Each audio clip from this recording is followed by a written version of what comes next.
Magandang araw po sa inyo, Sir Blair. At sa lahat po ng palaging sumusubaybay sa inyong YouTube channel. Ipinadala ko po ang kwentong ito dahil gusto ko ring magbahagi ng isang karanasang sa tingin ko ay may maidudulot na aral tulad ng mga natutunan ko mula sa lahat ng kababalaghang pinagdaanan ko. Alam kong may magdududa, may magtataas ng kilay, at may hindi maniniwala. Pero totoong nangyari ito sa akin at matagal naming itong iningatan ng tatay ko. Ipinakita ng mga pangyayaring ito na sa totoong buhay may mga taong ganid, mapanghusga at ayaw makinig kapag ang nagsasalita ay mababa sa tingin nila. Pero kahit ganon, gusto ko pa rin itong ibahagi. Umaasa akong may mapupulot kayong aral. Ako po si Joshua. At ito ang aking kwento. Kakagising ko lang ng umagang yon nang may marinig akong nagbabangayan sa sala namin. Narinig ko ang boses ng auntie at uncle ko na nakikipagtalo kay tatay. Hindi ko masyadong maintindihan nung una kung ano ang pinagtatalunan nila. Kaya lumapit ako sa may pinto ng kwarto at doon nakinig. Ilang beses na ba naming sinabi sa'yo?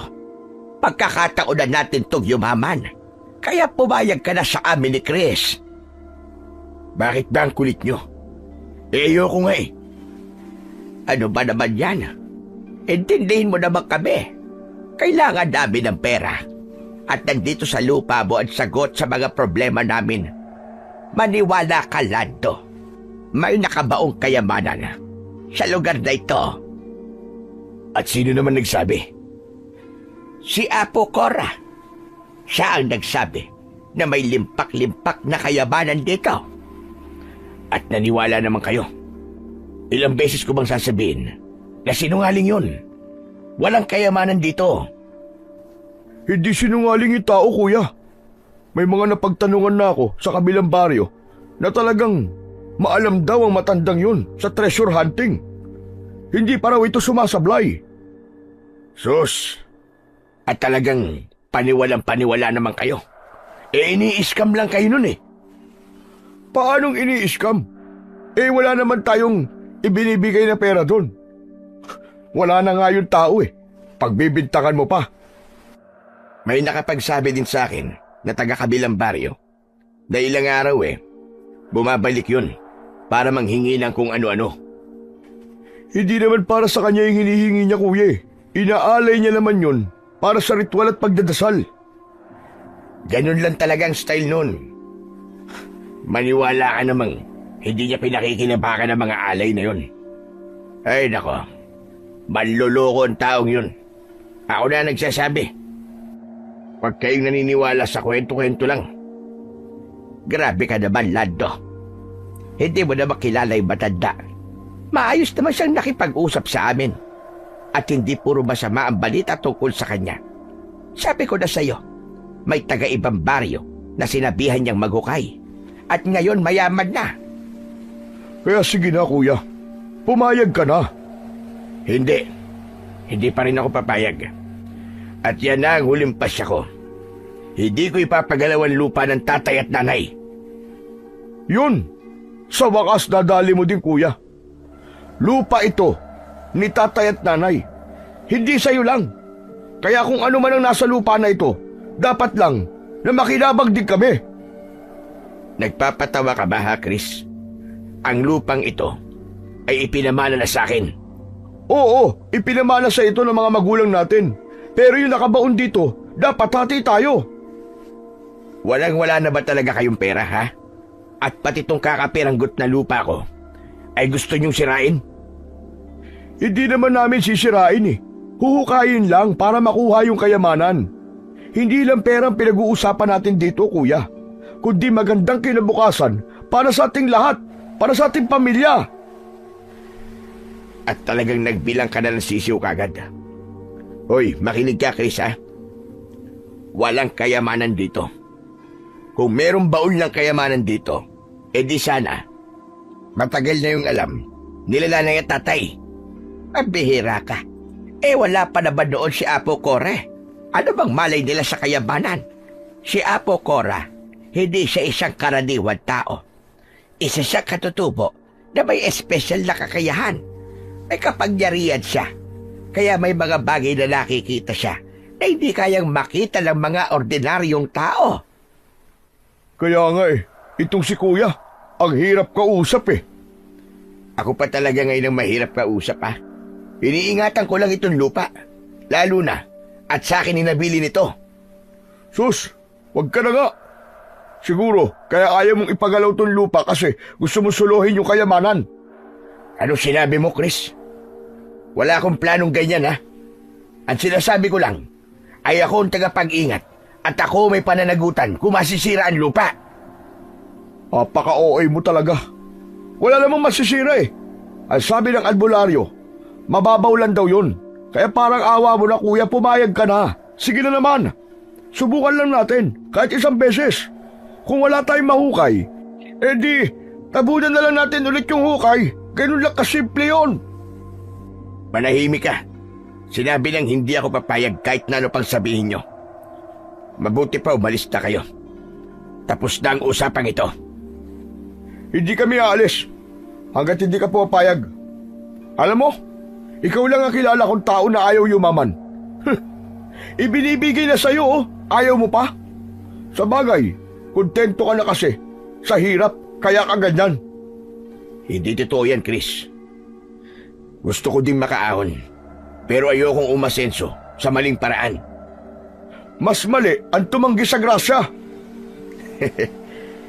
Pwedeng tumanggi kung galing sa masama o sa isiman ni Chris. Hindi masarap gastahin ang perang hindi mo pinagpaguran. Baliw! Baliw ka na! Ano sabi mo? Sinong tinawag mong baliw ako? Sino pa ba? Ikaw lang naman talaga. Bawiin mo sinabi mo, Chris. Huwag mo akong ginaganyan. Bakit? Inaano ba kita?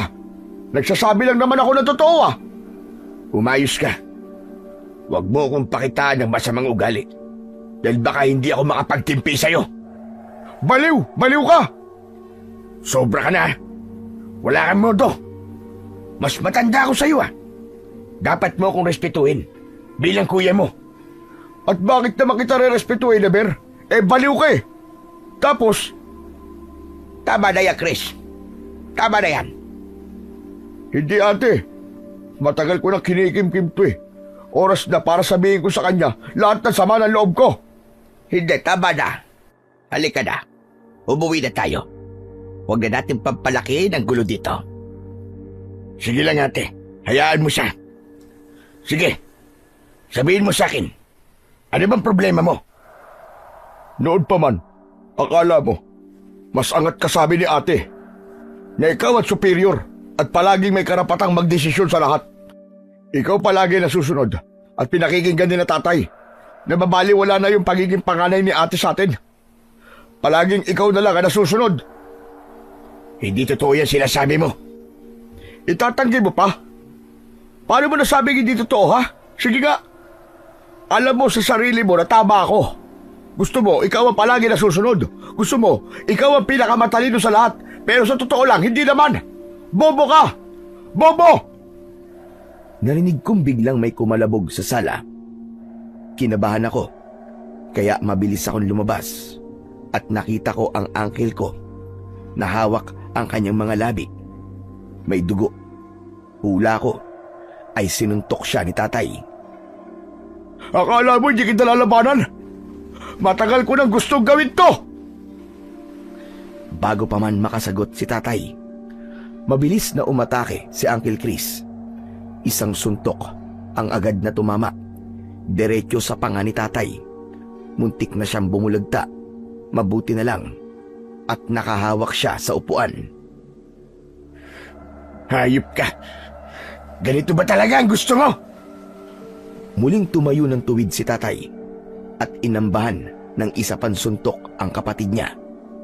Ano ba? Tama na yan! Tumigil na kayo! Tigilan nyo na yan! Para naman kayo mga bata, ano ba? Tama na!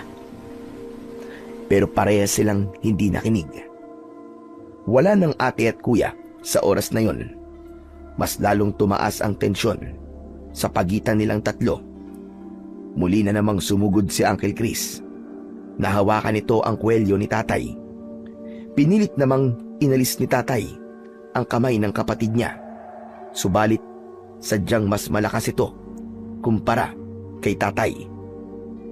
Makinig kang mabuti. Huhukayin namin ang lupang to. Gusto mo man o hindi. At kung ayaw mo pakiusapan ng matino, mapipilitan ako gumamit ng maraas na paraan para makuha ang gusto ko. Pinagbabantaan mo ba ako, Chris? Hindi. Hindi pagbabanta yun. Gagawin ko yan kung talagang magmamatigas ka. Tama na, Chris. Tara na. Umuwi na tayo. Sandali lang, ate. Hindi pa ako tapos. Alam natin pareho na may karapatan pa rin kami sa lupang ito. Kaya kapag nakahukay kami ng kayamanan dito, hindi talaga kita bibigyan. Anong karapatan ang sinasabi mo? Magkakademandahan tayo kapag pinilit niyong gusto niyo. Kaya huwag niyong pakialaman ang lupa ko. At sa tingin mo, masisindak mo ako sa ganyang pananakot mo? Eh di magdemanda ka! Ulol! Saan ka naman kukuha ng panggastos sa abogado at sa pagsasampa ng kaso, Aber? Natahimik si tatay. Nakita ko ang pagkunot ng mga noo niya. Alam kong tinitimpi niya ang galit. Halika na, Chris. Tara na. Umuwi na tayo. Tumalikod ang dalawa at naglakad palabas ng bahay. Tahimik, nananatili sa sala si tatay. Naupo siya sa isang lumang silya. Tulala at parang nasa ibang mundo. Napansin ko na may kaunting luha ang pumatak sa mga mata niya. Tapos ay narinig ko ang mabigat na paghinga niya habang nakahawak sa kanyang panga. Nagdesisyon akong lapitan siya. Tay, ayos lang po ba kayo? Oo, anak. Ayos lang ako.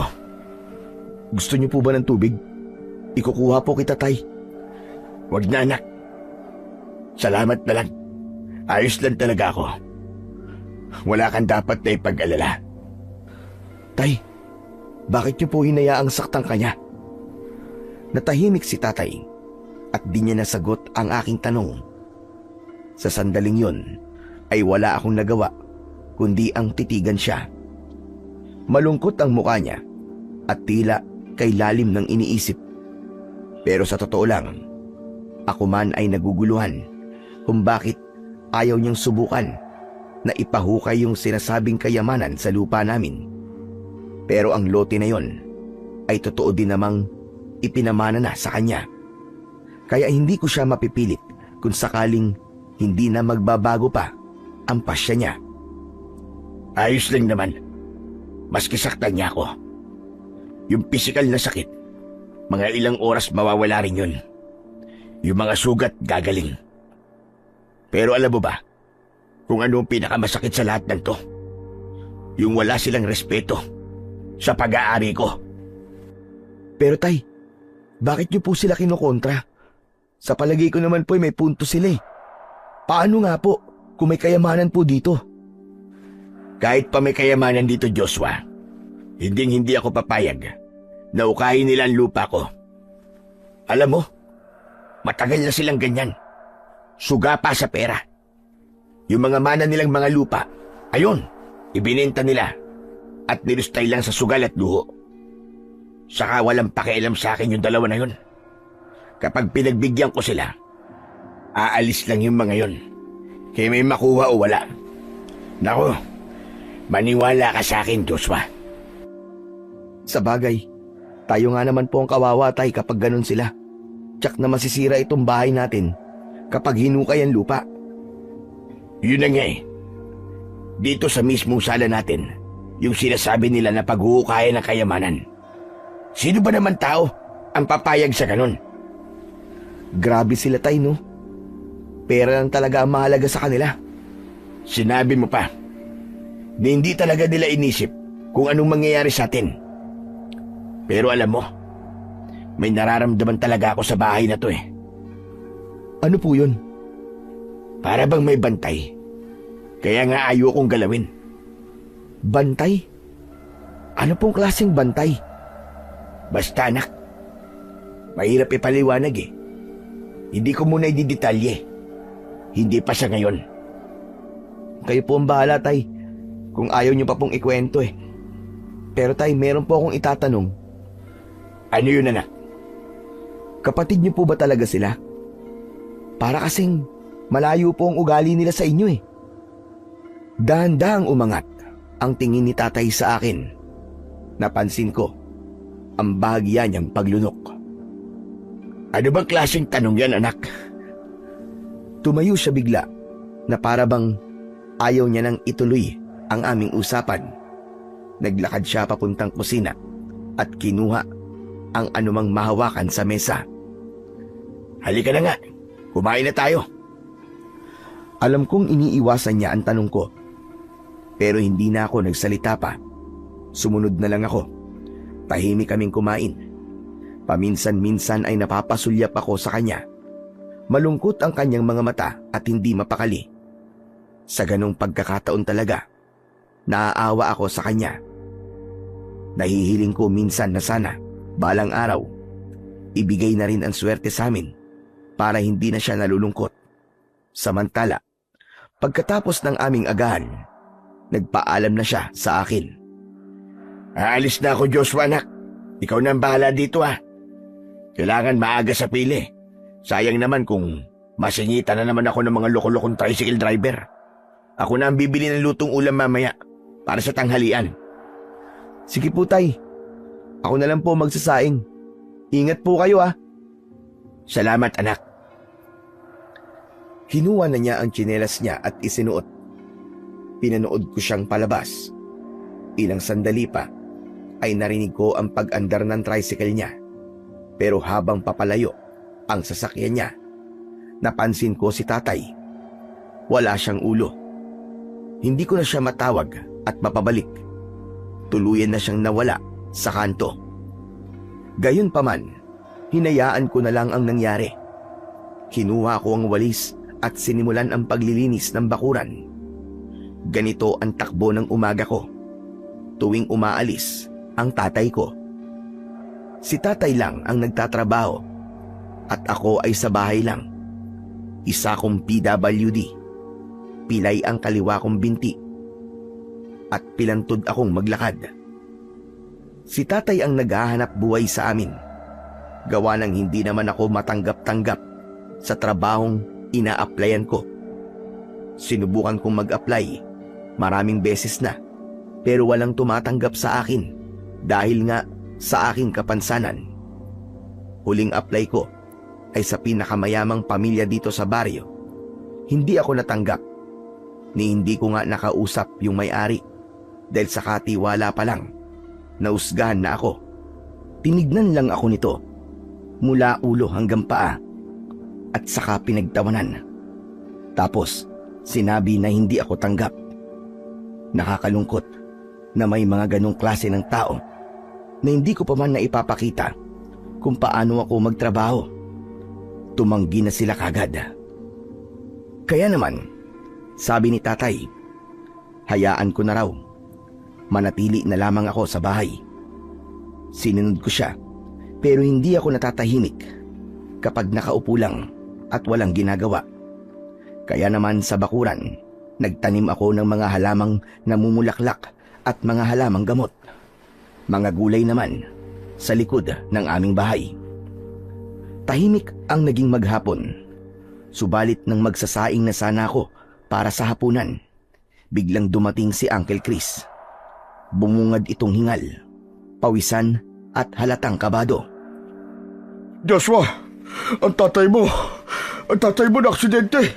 Isinugod sa ospital. Ano? Paano po na aksidente? Maingat po na driver si tatay ah. Imposible yun. Anong imposible? Posible yun. Aksidente nga, di ba? Oo nga, pero Huwag ka na magpero-pero dyan. Magbihis ka na at punta na natin ang tatay mo. Sumabay ka na sa akin, bilisan mo! Mabilis akong nagbihis. Paglabas ko, naglakad ako papunta sa motor niya at sumakay. Pagdating namin sa ospital, tinuro ng nurse ang kwarto. Nang buksan namin ang pinto, nakita namin si tatay. Gising, madungis at maraming benda sa katawan. Madami din siyang mga sugat. Tay! Tay, ano pong nangyari? Konting disgrasya lang ito, anak. Konti! Konti pa ba sa inyo yung mga bukol at sugat na nasa katawan nyo? Huwag ka nang mag-alala. Ayos lang ako, anak. Mabuti naman po at ayos lang kayo. Tay, bakit po ba kayo bumangga? Ano po nangyari? Ano kasi? Parang nawalan ng preno. Pagdating ko sa pababang kalsada, ayaw nang kumapit. Yun, nagdire-diretso ako at bumangga sa sinusundan kong sasakyan. Wala eh. Hindi ko na nakontrol eh. Pero tay, bakit po nagkaganon? Di ba palagi niyo naman pong chinecheck yun? Paano hindi niyo po nakita na may sira pala?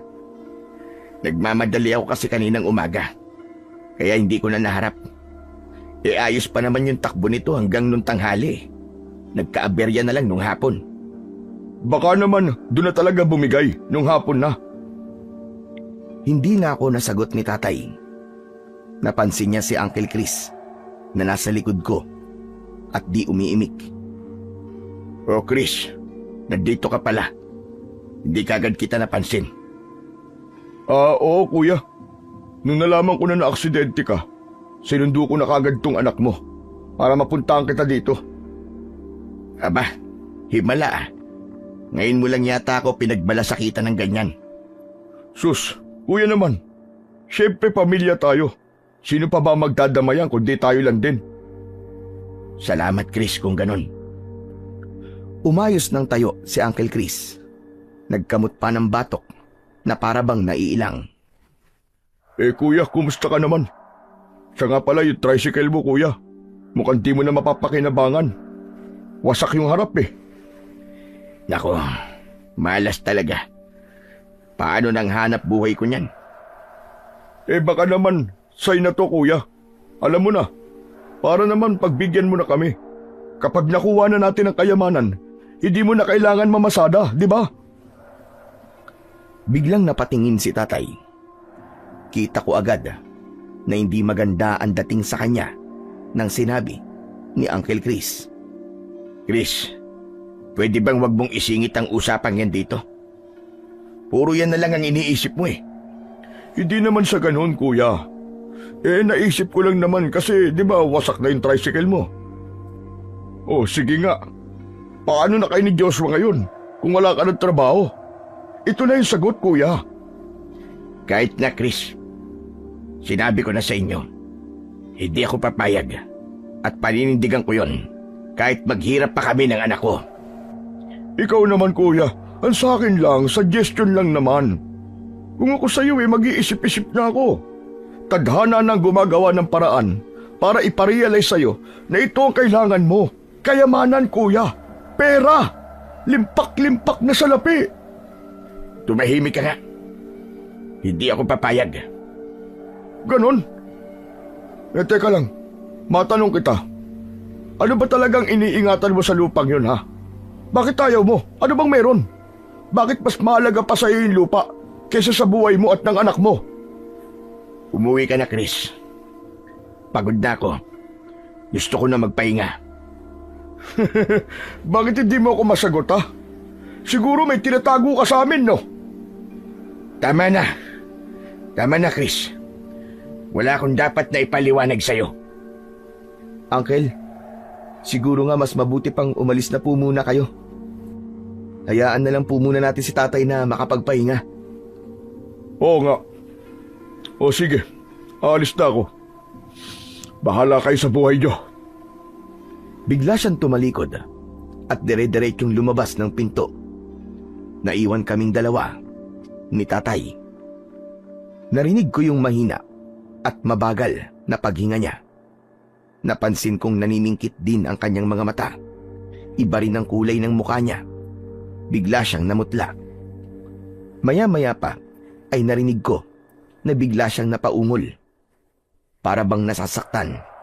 Napahawak siya sa ulo. Madiin. Tapos bigla na lang siyang nagsuka ng dugo. Hindi ko inaasahan yon. Para akong nabuhusan ng malamig na tubig. Hanggang sa nagpanik na ako. Tay! Ano po nangyayari sa inyo? Diyos ko, ang tatay ko! Nurse! Nurse, tulungan niyo po kami, nurse! Ang tatay ko, nurse! Mabilis na lumapit ang mga staff ng ospital. May mga dalang emergency kit. Kaagad siyang sinuri.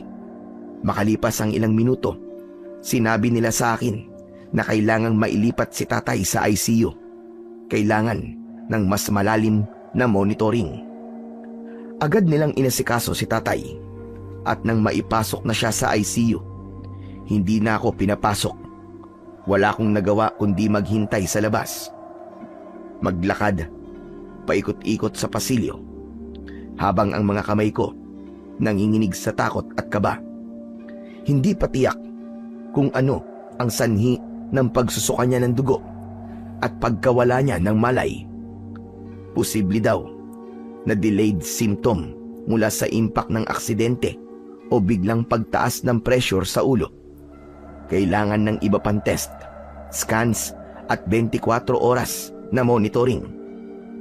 Ang sabi, kailangan kong maghanda ng pera para sa mga gamot niya. At ang pinakamasakit pa na sinabi sa akin, hindi nila alam kung kailan siya magigising. Habang nakaupo ako sa malamig na bangko sa labas ng ICU, napapaiyak na ako. Paulit-ulit kong tinatanong sa sarili ko kung saan ako kukuha ng pera para kay tatay. Pagkalipas ng ilang oras na paghihintay, nilapitan ako ng nurse at sinabi sa akin na pwede naman daw akong umuwi muna at siya na lang ang bahala sa tatay ko. At bumalik na lamang ako kinabukasan. Wala akong magawa kundi ang sundin siya. Pagka-uwi ko, madilim ang bahay. Binuksan ko ang ilaw sa sala at doon ako napaiyak ng tahimik. Natatakot ako sa posibilidad na hindi na magising ang tatay ko. At natatakot din ako na baka wala din akong maitulong sa kanya dahil sa kalagayan ko. Wala akong mahihingan ng tulong bukod kina Uncle Chris at Auntie Corazon. Pero sa palagay ko, tatanggi ang dalawa na yon. Napatulala ako, tapos ay biglang napatingin sa sahig. Totoo kaya yung sinasabi nila? May nakabaon ba talaga dito? Kung ipahukay ko kaya? Napakamot ako sa ulo.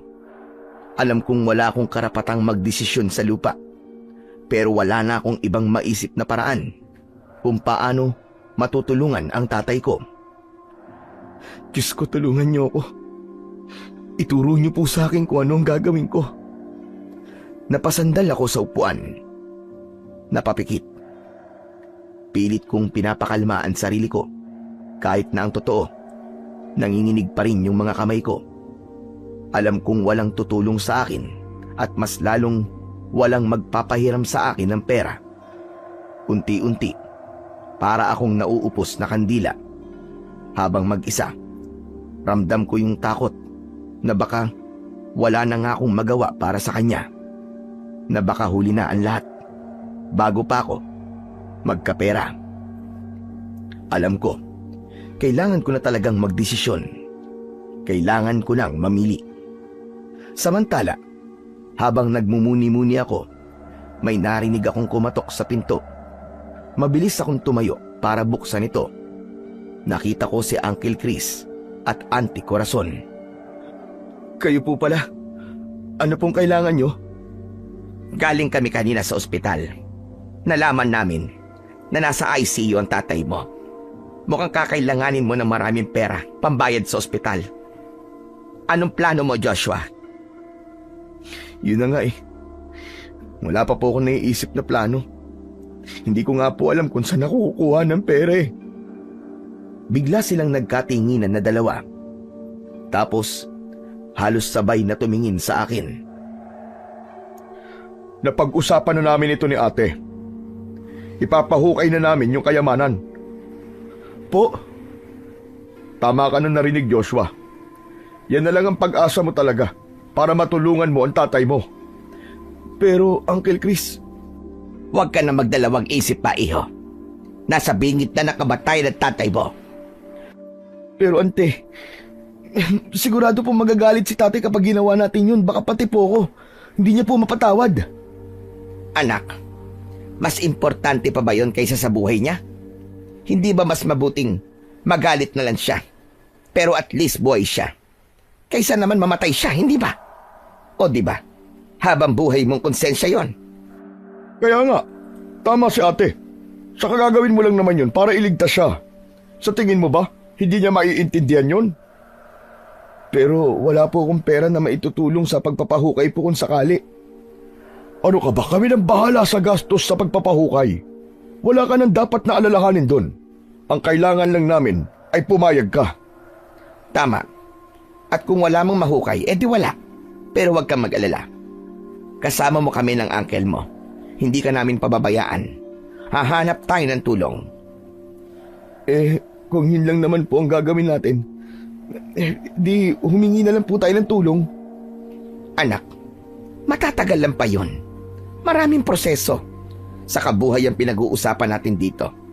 Kailangan ka ng tatay mo. Hindi ka magiging masamang anak nang dahil lang dito. Hindi ko mapigilan ang luha ko. Dahan-dahan na itong pumatak. Kung ito lang po ang paraan, sige. Bahala na po kayo. Gawin niyo na po. Yung mga mukha nila ng oras na yon, parang hindi makapaniwala. Pareho silang sabay na ngumiti. Salamat, Joshua. Promise, hindi mo to pagsisisihan. O siya, mabuti pa'y tara na. Chris, maghahanap na tayo ng tao na pwedeng magtrabaho dito bukas para masimulan na kagad ang paghuhukay. Tumayo na sila at tumungo sa may pinto. Pero bago pa sila makaalis, lumingon sa akin si Auntie. Huwag kang mag-alala, Owa. Kapag nabawas sa mga gastos sa pagpapahukay, mas malaking porsyento ang ibibigay namin sa tatay mo para makatulog din kami sa gastusin niyo mag-ama sa ospital. Kaming bahala sa inyo. Sige po, Auntie. Salamat po. O siya, sige. Magpahinga ka na. Tumalikod na sila at lumabas. Nang wala na sila, doon ko naramdaman na parang may mali. Mabigat ang loob ko. Hindi ako mapakali. Pero ang nasabi ko ay nasabi ko na. At alam kong hindi ko na mababawi yon. Isa na lang ang hiling ko sa pagkakataon na yon. Sana maging maayos ang lahat. Maya-maya pa, bigla na akong inantok. Pumasok na ako sa kwarto ko at natulog. Kinabukasan, maaga pa lang ay naramdaman kong nag-vibrate ang cellphone ko. Pagtingin ko, galing ito sa ospital. Bigla akong napangiti nang mabasa ang mensahe ng nurse na may magandang balita tungkol sa tatay ko. May malay na daw siya at nakakausap na. Isang himalayon, sabi ko. Kaya naman agad akong naghanda. Naligo, nagbihis para maaga akong makadalaw at makita ang tatay ko. Ilang sandali pa, palabas na sana ako nang may marinig akong sasakyan na huminto sa harap ng bahay. Binuksan ko ang pintuan at nakita ko sina Uncle Chris at Auntie Corazon na may kasama silang dalawang lalaki na may hawak ng pala at pangbungkal. Oh Diyos, ba't ang aga mo naman yatang nakagayak? Pupunta ka ba ng ospital? Opo, Uncle. May text po kasi ako na-receive. Ang sabi po, gising na daw po si tatay. Pupuntahan ko lang po siya saglit. Aba, ganun ba? O sige, mag-iingat ka. Salamat po. Pero Uncle, baka po pwedeng makiusap na huwag niyo po munang ituloy ngayong araw ang paghuhukay. Kakausapin ko po muna si tatay. Ano? Abay, hindi pwede, Joshua. Nandito na yung mga maghuhukay, oh. Sayang naman yung araw nila kung hindi ba tutuloy ang trabaho. Kaya nga, at saka pumayag ka na kagabi, di ba? Ngayong araw lang naman po, Uncle eh. Importante po na makausap ko muna si tatay. Basta, ako na pong bahala na magkumbinsi po sa kanya. Tumahimik silang pareho. Kita ko sa mukha nilang hindi nila nagustuhan ang sinabi ko. Napabuntong hininga na lang si Auntie Corazon. Tapos, napakamot naman sa ulo si Uncle Chris. Hay nako, sige na ka. Pero kumbinsihin mo mabuti ang tatay mo, ha? Kasi, kakahiya naman sa mga kasama namin. Naabala na sila. Opo, pasensya na po talaga kayo. Nagpaalam na ako sa kanila ng maayos. Naglakad hanggang sa makarating ako sa kalsada. Sakto namang may tricycle na padaan. Doon na ako sumakay para magpahatid sa ospital sa bayan. Pagdating ko sa ospital, diretso na ako sa nurse station. Pinayagan akong pumasok sa ICU. Anak, Tay, kumusta na po ang pakiramdam nyo? ayos naman na kahit papano. Ay, salamat, mabuti naman. Alam niyo po bang alalang-alala po ako sa inyo? Huwag ka nang mag-alala. At sabi sa akin ng doktor kanina, ayos naman na yung mga ibang laboratory ko. Ang hinihintay na lang ay yung MRI ko. Pero sa palagay ko ayos din naman yun. Kaya huwag ka nang mag-alala. Sige po. Pero tay, may problema po tayo. Malaki-laki po kasi ang kailangan nating bayaran dito sa ospital eh. Hindi ko po alam kung saan po tayo kukuha ng pambayad. Tulad ng sabi ko sa'yo, wala kang dapat na ipag-alala. May darating na biyaya sa atin, anak. Hindi tayo pababayaan ng Panginoon. Ano po? Ano pong biyaya ang paparating? Basta, Sigurado po ba yan, tay? Kasi nag-usap na po kami ng mga kapatid nyo at napag-usapan po namin na hukayin na po yung kayamanan para may magamit po sa pagpapagamot nyo. ano ka mo? Hindi pwede, anak. Hindi pwedeng ipahukay yun. Bakit po? Bakit po ayaw nyo? Hindi kagad nakasagot si tatay. Nakatitig lang ito sa akin na para bang malalim ang kanyang iniisip. Maya-maya ay hinawakan niya ang kamay ko ng maigpit. May dahilan, anak, kung bakit ayaw kong ipagalaw ang lupang yon. Ano po? May sumpa ang paghuhukay sa kayamanan. Ho? May sumpa? Kung ganun, totoo nga pong may kayamanan sa lupa natin, ganun ho ba? Tama ka, anak. Matagal ko nang alaman tungkol doon. Sinabi na sa akin noon ng tatay. Kaya hindi niya ipinahukay yon dahil sa sumpa. Hindi pwedeng pakialaman yon nang walang basbas ng tagabantay. Ano pong tagabantay? Isang kaluluwa na ang trabaho hanggang ngayon ay bantayan yung nakabaon na yaman. Hindi siya matahimik. Paano niyo po nalaman na hindi po siya matahimik? Dahil palagi ko siyang nararamdaman, anak. At minsan nakita ko siya. Maniwala ka man o sa hindi, anak. Kaya naniniwala ko sa sinabi ni tatay. Baka may kapalit kapag pinakialaman natin yung kayamanan. Pero bakit ngayon niyo lang po ito sinasabi sa akin? Dahil hindi ko alam kung kakayanin ba ang katotohanan ito o hindi. Bata ka pa. Hindi mo tulubos na mauunawaan. Tay, hindi na po ako bata, binata na po ako. Kaya ko na pong umintindi. Oo nga. Pero ayoko lang na matakot ka. Ganun ho ba? Pero hindi naman po ako matatakot eh. Pilay lang ako, pero hindi naman ako duwag. Patawarin mo ako, anak.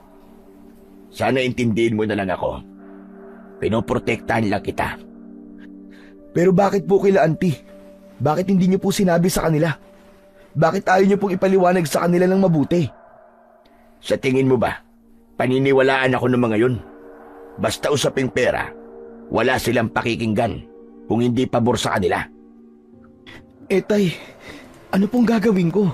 Ang sabi ko pa naman po sa kanila eh, ako na po ang bahalang kumumbinsi sa inyo. Dapat hindi ka talaga pumayag, anak. Sa kung magagalit sa atin ang bantay. Sige na, umuwi ka na. Sabihin mo sa kanila ang sinabi ko sa'yo. Maraming mamamatay, anak. Yun ang sabi ni tatay nun. Kaya huwag mong hayaan na ituloy nila ang plano nila. Ako nang nakikiusap sa'yo. Sige po tay, uuwi na po ako. Bilisan mo, anak. Hindi maganda ang pakiramdam ko tungkol sa dalawang yon. Baka mamaya may masama nang nangyayari. Kaagad akong tumayo. Pagkatapos sabihin yun sa akin ni tatay, hinawakan ko pa ang palad niya bago ko lumabas ng kwarto. Mabilis ang tibok ng puso ko habang naglalakad ako sa hallway at panay ang dasal na sana wala pang ginagawa ang mga kapatid ni tatay. Paglabas ko ng ospital, agad akong sumakay sa isang tricycle. Sinabi ko na lang sa driver na bilisan niya dahil may emergency sa bahay. Pagkalipas ng ilang minuto, nasa baryo na kami. At nang huminto ito sa tapat ng bahay namin, agad kong nakita ang mga gamit namin na nakakalat na sa bakuran. Nakita ko si Auntie Corazon na nasa pintuan, nakapamewang at panay ang sigaw. Agad kong binayaran ang driver at bumaba na ako ng sasakyan. Auntie, ano to? Ano pong ginawa nyo? Bakit nagukay na kayo? Abay, natural. Hukay na kami. Wala nga namang hintayin ka pa. Sayang ang araw. Pero auntie, Ano bang pinipero-pero mo? Di ba, bago ka naman umalis, ay sinabi mong ikaw na ang bahala sa tatay mo? kaya nga po, pero hindi ko naman sinabi na pinayagan ko na kayong magukay. At sabi ko po, hintayin nyo ako. Hindi po pumayag si tatay eh. Wala ka na magagawa. Naumpisa na eh. Wala nang atrasan to. Hindi niyo po naiintindihan eh. Kaya ayaw pong ipahukay ni tatay yan kasi may sumpa. May sumpa ang kayamanang nakabaon dyan. Anong sabi ba? May kayamanan nga talagang nakabaon dito. Opo, sabi po ni tatay sa akin. Matagal na pong alam ni tatay ang tungkol dito kasi mismong tatay niyo po nagsabi sa kanya. Yun lang, ayaw po talagang ipagalaw dahil sa sumpa. Sabi ko na sa'yo, ate. Totoo yung sinabi ni Apo Jorge. Sa wakas, magiging mayaman na tayo. Magiging mayaman na tayo! Hindi po, nagkakamali po kayo. Hindi niyo basta-basta makukuha yun kung walang basbas ang tagabantay. Bagkus, maaaring maisumpa pa ang buong pamilya natin. Ang sabi po ni tatay may kapalit. May mamamatay. May mamamatay? Kalokohan yan. Yan talagang tatay mo. Wala na sa katinuan kung ano-ano ang sinasabi. Chris, manahimik ka na nga muna. Agad na tumahimik si Uncle Chris. Mariin ang tingin ni Auntie sa kanyang kapatid bago muling humarap sa akin. Sinabi talaga ng tatay mo na may sumpa ito? Seryoso ba yan? Opo, Auntie. Hindi po ako nagbibiro. Sorry ha, pero hindi ako naniniwala sa mga ganyang kwento. Pero yung sinabi mo na may kayamanan dito, yon, naniniwala ako doon. Auntie, maniwala kayo sa akin, please. Itigil niyo na po to. Tama na. Huwag niyo na pong ituloy. Hinawakan ko siya sa braso. Pero iwinaksi niya ang mga kamay ko at saka matalim na tumingin sa akin. Pwede ba lumayo ka at huwag kang makialam dito? Alam mo, kung totoo man na may mamamatay dahil sa sumpa, yung tatay mo yon at hindi kami. Ano?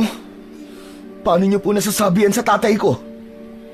Alam mo kasi, iho, maniniwala lang ako na may sumpa nga ito kung unang mamamatay ang tatay mo. Ang sama mo, Auntie. Bakit kayo ganyan sa tatay ko? Bakit? Magsusumbong ka? Oo, sasabihin ko sa kanya lahat ng ginawa niyo dito. At ano naman ang kayang gawin ng tatay mo, ha? Wala na siyang silbi. Bago pa siya makapagreklamo, tapos na kami dito. Nakuha na namin yung kayamanan na yon. Hindi niyo makukuha yon dahil may nakabantay. Ano ba yon? Aswang, tikbalang, engkanto, kaluluwang ligaw. Sa tingin mo matatakot kami? Sa kwento mo? Bahala kayo kung ayaw niyo maniwala. Pero ngayon nandito na ako. Dapat niyong itigil yan dahil kung hindi, magrereklamo talaga ako sa barangay. Isusumbong ko kayo kay Kapitan. Di magsumbong ka. Mas lalo namang hindi kami natatakot, ano? Alam mo kung bakit? Bakit? Chris, wag. Tama na yan. Wag mo nang patulan. Hindi ko naman talaga papatulan tong kutong lupa na to eh. Pero gusto ko lang sampalin ang katotohanan para magising. Anong katotohanan ang pinagsasasabi mo? Na wala naman talaga kayong karapatan sa lupa na to. Anong sinasabi mo walang karapatan? Eh kay tatay ipinamana tong lupa. Nasa kanya ang titulo ng lupang to. Binigay daw ni Lolo. Oo, totoo naman sa kanya ibinigay ang mga dokumento. Pero alam mo bang, papel lang naman ang pinanghahawakan niya. Ano bang pinagsasasabi mo? Kung may sasabihin ka, sabihin mo na ng diretso. Huwag mo na akong paikot-ikutin. Huh, gusto mo ba talagang malaman? Oo, sabihin mo na kung sasabihin mo. Galit ka na niyan? Bastos ka. Bakit mo ako sinisigawan? Alam mo, parehas na parehas talaga kayo ng ugali ng kapatid kong ampon eh. Pareho kayong baliw. Anong sabi mo? Nagulat ka ba? Totoo ang sinabi ko. Ampun lang naman ang tatay mo eh. Kaya kung tutusin, wala siyang dapat karapatan sa anumang pagmamay-ari ng mga magulang namin ni ate. Tama si Chris. Papeles lamang ang meron sa kanya. Pero kami ang tunay na kadugo. Kami ang tunay na mga anak. Para akong binuhusan ng malamig na tubig. Hindi ko kagad naintindihan kung tama ba ang narinig ko o guni-guni lang. Para bang bigla ako nahilo. Natulala ako sa kanila. Bigla ding bumigat ang loob ko. Ampon? Bakit? Bakit hindi sinabi sa akin to ni tatay? Bakit ganito? Sa pagkakataong yon, hindi ko alam kung ano ang dapat kong sabihin. Gusto kong sumigaw. Gusto kong tanungin sila kung bakit sinasabi nila ito sa akin sa ganung paraan, sa ganung sitwasyon. Pero wala. Naduwag ako bigla. Kaya wag ka nang makialam ha. Kung sakaling magreklamo man tatay mo, edi magdemanda siya. Haharapin ko. Haharapin namin siya bilang mga tunay na anak ng mga magulang namin. Naiintindihan mo? Wala na nga akong nasabi. Wala na din akong nagawa nang muling utusan ni Auntie Corazon yung mga trabahador niya na ipagpatuloy na ang paghukay.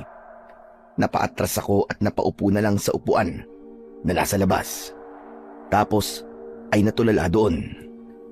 Ilang minuto ang lumipas. Bigla silang nagkagulo. Narinig kong sinabi ni Auntie na nahimatay ang isa sa kanyang mga tauhan. Mabilis akong nakiusyoso. Lumapit ako sa hukay. Hindi pa naman ito ganong kalalim. Mga 2 metro pa lang. Kaya kitang-kita ko pa ang loob nang dumukwang ako. Ngunit pagtingin ko sa ibaba, nakita ko yung trabahador na nakahiga. Pero habang pinagmamasdan ko siya, may kung anong hindi tama sa itsura niya. Kanina lang ang alam ko, payat na lalaki ito, naka-t-shirt at lumang pantalon ito. Pero ngayon iba na. Yung balat niya mistiso. Yung buhok niya maayos at parang nakapumada. Yung damit niya nagbago din. Hindi ko alam kung paano nangyari, pero para siyang naka-uniforme na pangkawal. Totoong uniforme ng isang kawal na Kastila na sa libro o sa mga pelikula ko lang nakikita. Para siyang isang lumang tao, isang sundalong Kastila o isang general noong panahon ng pananakop. Labis akong kinilabutan nang makita yon, pero mas lalong tumindi nang makita mismo ng mga mata ko yung pagdilat ng kanyang mga mata. Dumiretso ang tingin niya sa akin, matalim, galit na galit. Meron siyang sinasabi at alam kong wikang Espanyol ang ginagamit niya. Nanlaki ang mga mata ko. Hindi ko alam mag-Espanyol, pero malinaw kong naiintindihan ang bawat salita na sinasabi niya. Gusto niyang ipahinto ang paghukay. Napalunok ako. Hindi ako makapagsalita. Tapos yung paligid parang pakiramdam ko biglang huminto. Tapos ay nagpatuloy siya. Ni hindi inalis ang tingin sa akin. Kung hindi ko raw siya susundin, iisa-isahin niyang papatayin ang mga kapamilya ko. Auntie, parang awa niyo na. Itigil niyo na to. Nagbabanta na yung bantay. Huwag daw tayo magukay dito. Papatayin niya tayo. Papatayin niya tayong lahat. Pagkasabi ko nito, yung trabahador biglang bumalik sa dati nitong itsura. Tapos may biglang humila sa braso ko. Inilayo niya ako doon. Pwede ba tumahimik ka? Hindi, Uncle. Hindi mo ako naiintindihan eh. Nakita ko mismo yung bantay sumanib dun sa lalaki. Sinabi niya sa akin, itigil niyo na daw ang pag-uukay. Tumigil ka na, Joshua! Nagsasabi po ako ng totoo. Paniwalaan niyo ako. Nakita ko talaga siya. Wala akong pakialam sa mga pinagsasasabi mo. Manahimik ka na lang kung ayaw mo masaktan. Habang kinakastigo ako ni Uncle Chris, nakita kong umahon na sa hukay yung dalawang trabador at narinig kong nagpapaalam sila kay auntie. Ang sabi nila, hindi na muna nila ipagpapatuloy ang paghukay dahil nahihilo ang kasama niya at masama ang pakiramdam. Wala silang nagawa. Pinayagan nila ang dalawa. Pagkaalis ng mga ito, napatingin ang dalawa sa akin. Nakaangat ang kilay ni auntie. Sayang naman. Konti na lang eh. Wala kayong dapat na panghinayangan, ante. Buhay ang kapalit ng yamang makukuha nyo. Ayaw niyang ibigay. Ayaw niyang ibigay sa inyo yung binabantayan niya. Ayaw niyang ibigay sa amin? Aba, bakit naman? Hindi ko alam, ante. Basta tama na po. Tama na, ante. Huwag mo siyang pakinggan, ate. Nag-a-addict na yata yan eh. Hoy, ikaw, Joshua. Totoo ba ang sinasabi ng uncle mo? Hindi po, auntie. Hindi po ako addict. Mabuti naman kung ganon. Pero makinig ka, ha? Hindi na namin pwedeng ihinto ang pag-uukay. Tulad mo, malaki din ang pangangailangan namin. Sana maintindihan mo. Kung di kami makikinig sa inyo ng tatay mo. Pero, auntie, tumahimik ka na nga. Kanina pa ako napipikon sa'yo eh. Peste talaga kayong mag-ama sa buhay namin. Puro kamalasan ang dala nyo. Tumahimik ako. Masama ang loob ko sa kanilang dalawa. Pero hindi na ako nagsalita para matapos na. Nang matapos silang manermon, umalis na rin sila ng kusa. Pero bago sila makalayo, may tinig akong narinig. Yung bantay. Ang sabi niya, kung itutuloy kinabukasan, mas malala pa ang mangyayari. Samantala, nang dumilim na, ay pumasok na ako ng bahay. Dahil malamig at mamog, naisipan kong silipin kung posible bang tulugan ang aking kwarto.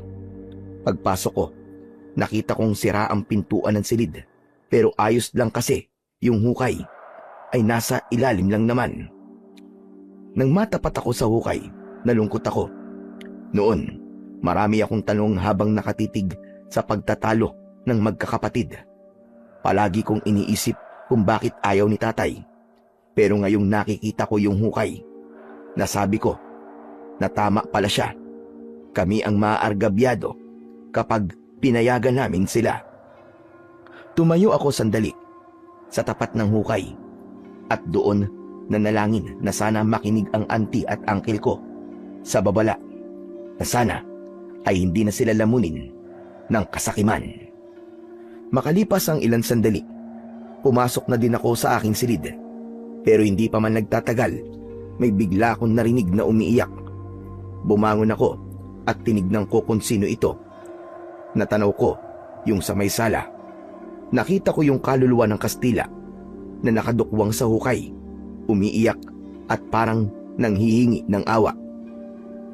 Hindi ako makagalaw, ni hindi makapagsalita. Pero ilang sandali, mukhang naramdaman ng kaluluwang yun ang tingin ko. Lumingon ito sa akin, saka siya biglang nawala. Grabe ang kilabot ko ng oras na yon. Ramdam ko yung pananayo ng balahibo ko at pakiramdam na para bang lumaki ang ulo ko. Sa takot ko, agad akong lumabas ng kwarto. Tumalon ako sa bintana at nanatili na lang sa labas hanggang sa mag-umaga. 7:00 nang makita kong may humintong sasakyan sa harap namin. Agad akong lumapit. Uncle, ano ba? Parang awa niyo na oh.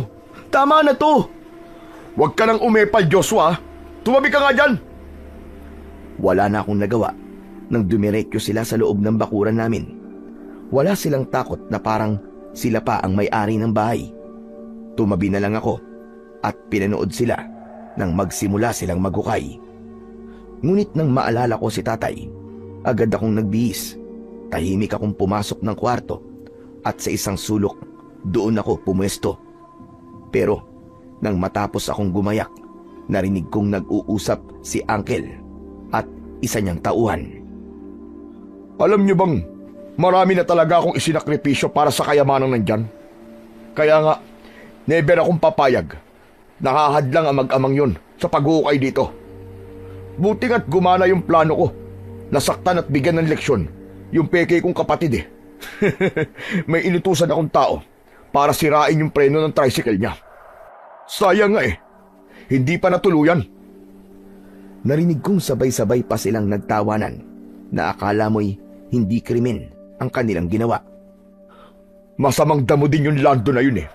Hindi mamatay-matay. Pagkarinig ko nun, agad akong lumabas sa kwarto at sinugod si Uncle Chris. Hindi ako natakot kahit mahina ako o kahit may kapansanan ako. Gusto kong ipagtanggol si tatay laban sa kasamaan ng kanyang kapatid. Walang hiya ka! Ikaw pala may kagagawan nung kay tatay! Nasuntok ko siya nang hindi ko inaasahan. Tinamaan siya sa panga at napaurong. Nadulas siya sa gilid ng hukay at tuluyang nahulog dahil nawalan ng balanse. Hindi siya kagad nakapagsalita. Ako naman, humihingal at nanginginig sa galit. Ang sama mo, hayop ka! Wala kang konsensya! Tama ba na pagtangkaan mo patayin ang sarili mong kapatid? Manahimik ka! Hindi ko kapatid ang tatay mo! Kahit na! Pinalaki kayo bilang magkapatid. Tapos ganyan lang gagawin mo! Wala kang pakialam kung anong gusto kong gawin. Hindi kita kaano-ano! Ah, ganon. Sige, halika dito. Total, di ba? Hindi mo ako kinikilalang pamangkin. Umakyat ka dito. Magsuntukan na lang tayong dalawa. Ayos ah. Akala mo kung sino ka na. Ano ba pinagmamalaki mo ha? Yung paa mong pilay? Dahil sa insulto, lalo akong nagalit. Hinintay ko siyang makaahon. Pag-akyat niya, muli ko sana siyang susugurin. Pero humarang ang mga tauhan niya. Lahat sila tumatawa na para bang nanunuya pa. Ano? Ano ka ngayon ha? Wala ka. Duwag ka. Talagang gagamit ka pa ng tao para saktan ako. Patabihin mo tong dalawa na to at tayo magsuntukan. At sino ka para utusan ako ha? Gagawin ko kung anong gusto ko. Sige, bugbugin nyo yan. Agad na sinunggaman ako ng dalawa at sinuntok sa sikmura. Tapos bigla nilang hinawakan ang dalawang kamay ko. Tinadyakan nila ang binti ko, ang tagiliran ko, hanggang sa halos hindi na ako makatayo. Huwag mo akong susubukan, Joshua. Baka lalo akong magalit sa'yo. Walang iya ka talaga. Wala kang konsensya. Wala ka rin kwenta. Tulad ng tatay mo. Binitiwan ako ng dalawa niyang tauhan. Tapos parang patay mali siya silang bumalik sa hinuhukay nilang kayamanan. Napaupo na lang ako sa lupa at napatitig sa kanila. Maya-maya pa ay tumunog ang telepono ni Uncle Chris. Nang sagutin niya ito, nakita kong kumunot ang kanyang noo. Ano? Bakit? Ano nangyari sa asawa mo, ate? May takot at pag-aalala sa boses ni Uncle Chris. Hindi maaari, hindi pwede mamatay si Bayaw. Marami pa kaming napag-usapan ng mga plano kapag nakuha na natin ang kayamanan dito. Ano ba kasing nangyari? Napamulagat ako nang marinig ang masamang balita na yon. Agad na kumilos si Uncle. Tinawag niya ang mga tauhan nila at agad na umalis. Nang ako na lang ang naroon, kumuha ako ng pala, saka pumasok sa loob ng bahay. Unti-unti kong sinubukan na tabunan ang butas. Sinabi ko na sa inyo eh. May kapalit ang paghuhukay na to, ayaw niyong maniwala eh. Diyos ko, huwag sanang magtuloy-tuloy ang sumpa na to. Nagmamakaawa po ako sa inyo. Huwag niyo pong pahintulutan. Nagpatuloy ako sa pagtatabo ng lupa hanggang sa maisip ko si tatay. Itinigil ko ang aking ginagawa, saka mabilis na lumabas at sumakay ng tricycle. Sa ospital, sinabi sa akin ng mabait na nurse na nasa recovery room na ulit ang tatay ko. Nagtanong pa ako kung bakit hindi na lang sa ward. At hindi ko kaya yung bayad sa pribadong kwarto. Pero umiling lang yung nurse at sinabing wala akong dapat na alalahanin. Sa loob ng kwarto, nadatnan ko si tatay na nakahiga at nakapikit ang mga mata. Nang maramdaman niyang may pumasok sa pinto, dumilat siya. Nabigla siya sa kanyang nakita. Pero hindi siya nagtanong. Tahimik lang siyang nakatingin sa akin. Napansin ko rin na namamaga ang mga mata niya. Parang kakatapos lang niyang umiyak. Lumapit ako sa kanya at tumabi. Agad kong ikinuwento sa kanya ang ginawa sa akin ni Uncle Chris. Pati na ang mga nalaman ko tungkol sa kanyang pagkatao. Pero wala pa rin siyang imik. Ngunit nang ikikwento ko na yung nangyari sa bayaw niya, bigla niyang hinawakan ang aking mga kamay. Alam ko na yan, Joshua. Patay na ang asawa ni Ate Corazon. Ho? Pero paano niyo po nalaman? Napanaginipan ko nangyari sa kanya. Ipinakita sa akin ng bantay. Talaga po? Dahil ito, sa pagiging ganid nila. Kaya nga po eh. Ano pong gagawin natin, tay? Wala, anak. Wala tayong gagawin. Pero bakit? Paano po kung pati tayo ay madamay sa ginawa nila? Ayoko pong may mangyaring masama sa'yo, tay. Wala kang dapat na ipag-alala. Walang mangyayaring masama sa akin o sa'yo. Di ba nga? Sila ang nagsabi na hindi nila ako kadugo. Hindi nila ako itinuring na kapamilya. Kaya kung itutuloy nila ang pag-uukay, sila ang mapapahamak at hindi tayo. Hindi ako agad nakasagot. Tinitigan ko siya. Nakapikit lang siya. Halatang pagod at mukhang masama ang loob. Gusto kong magtanong. Gusto kong maintindihan kung bakit parang ganun lang kadali sa kanya natanggapin ang lahat. Tahimik na lang akong pumesto at di na muling nagsalita ng tungkol sa mga kapatid niya. Sinamahan ko siya sa ospital ng buong maghapon. Pero pagsapit ng hapon, nakiusap siya sa akin na umuwi ako. Pero tay, wala akong tulugan dun eh. Natatakot po ako dun sa multo eh. Huwag kang matakot sa kanya, anak. May dahilan kung bakit nagpapakita siya sa'yo. Nagpapakita po siya para takutin ako. Hindi, anak. Basta, malalaman mo yun mamayang gabi. Yun ang sabi niya sa akin. Diyos ko, magpapakita na naman siya sa akin. Ayoko na po, tay. Natatakot na talaga ako eh. Huwag kang duwag. Sige na, umuwi ka na muna. Bumalik ka na lang ulit dito bukas, anak. Pagkalipas ng ilang oras, saktong magtatakip silim nang muli akong utusan ni tatay na umuwi na ako ng bahay. Ayoko sana, pero hindi ko naman magawang sumuway. Pagdating ko ng bahay, agad kong inayos ang higaan ko. Tapos nagdasal ako na sana ay wag na ulit magparamdam ang kinatatakutan kong kaluluwa. Subalit nang mahiga na ako, andyan na naman siya. Pero hindi na siya umiiyak. Nakatayo lang siya, nakatingin sa akin, hanggang sa bigla siyang gumalaw, nakalutang at papalapit sa aking kinaroroonan. Nagwika siya. Ang sabi niya, kunin ko daw ang pala at magsimula akong magukay.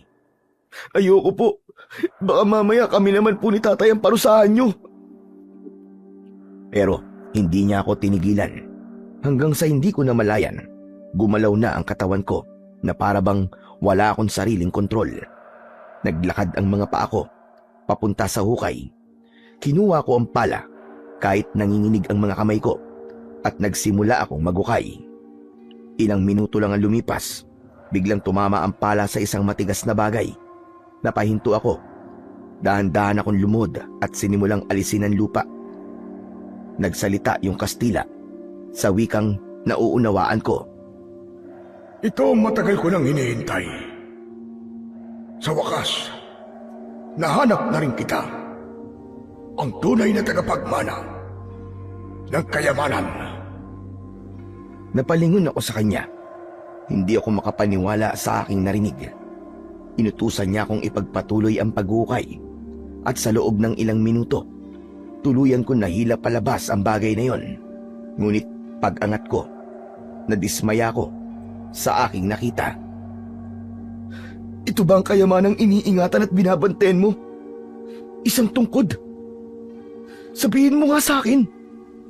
Joke time ba to? Nanluloko ka lang ba? Saktong pagsabi ko nito, bigla kong napasok sa tungkod. Aray ko! Ang init! Bigla kong nabitiwan ito. Subalit, hindi ito nahulog sa lupa. Lumutang ito sa harap ko. Tapos ay nagliwanag na para bang may apoy, pero hindi naman nasusunog. Makinig kang mabuti. Hindi yan ordinaryong tungkod. Yan ang pinaniniwalaan tungkod ng propetang si Moises. Yan ang gamit niya nang umakyat siya ng bundok ng Sinai.